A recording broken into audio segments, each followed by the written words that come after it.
Hey guys, it's Ev. I'm gonna get a little passionate on this one. I want to talk about a topic that has a lot to do with code of silence, but the reason I'm passionate about it is I think it's a really key, essential consideration for hunters to go undetected in the woods. Concealment is a huge element that everyone considers, but the heart of concealment is really, mimicry. And 99% of the camouflages and the fabrics out there are all based on pattern and color, which is great.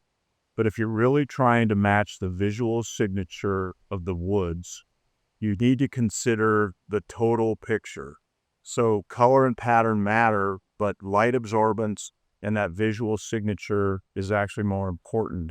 Deer you don't walk to the woods looking at that tree, looking at that branch, looking at that bush, trying to decide what's real and not real. They walk to the woods and just as humans do, let the exceptions, be called to their attention. The exceptions in the woods are where danger is represented.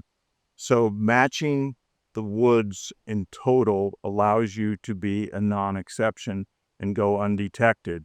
I'm not making this up. It's why snipers use what they use. They use natural fabrics, they use high texture, and they use high light absorbance. So this tree behind me, this bark I have in my hand, these are a certain color, but more importantly, they're a certain signature of light absorbance.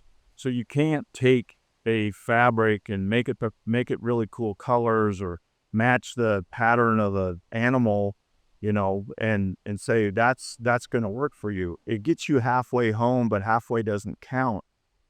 We knit all of our fabrics, just like this burlap is. I brought this to make a point, even though it's the wrong color. You could go way worse than wearing a suit of this burlap in the woods and staying undetected, because this is a natural fabric, because it's highly porous, because it's non-synthetic, and it matches the signature. It would be seen as a non-exception in the woods. So we knit our fabrics, we dye our fibers, we create high texture. So not only do we match the woods from a color and a pattern standpoint, but we match the woods from a light reflectance visual signature standpoint. So you can't mimic the woods unless you mimic the woods. Color only gets you so far, pattern only gets you so far. I don't care how good those camos are, they're only as good as the fabrics and the visual signature that those are providing. I'm not saying this because, I am trying to push code of silence because we get it right, but this is a core principle that people should understand and use when they're trying to stay hidden and be undetected. Everybody can relate to a ground blind that first day you put it out, that deer are just scared to death of it. Turkeys are even in a lot of cases scared to death of it. And it's not because it's not the right pattern, it's because it's an exception.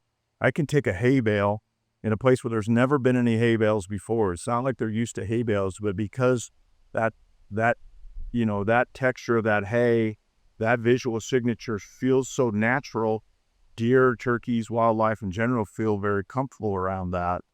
And the opposite is absolutely true. The benefit of concealment has never been taken to a level that we're taking it to, except in the, ghillie suits and the snipers, which obviously are highly, highly effective.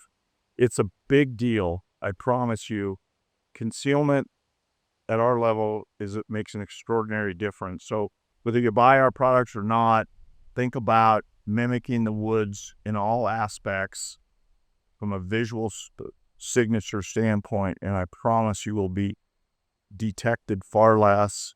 And if you are detected, you'll be forgiven far more. It's a big deal, and we're managing to it.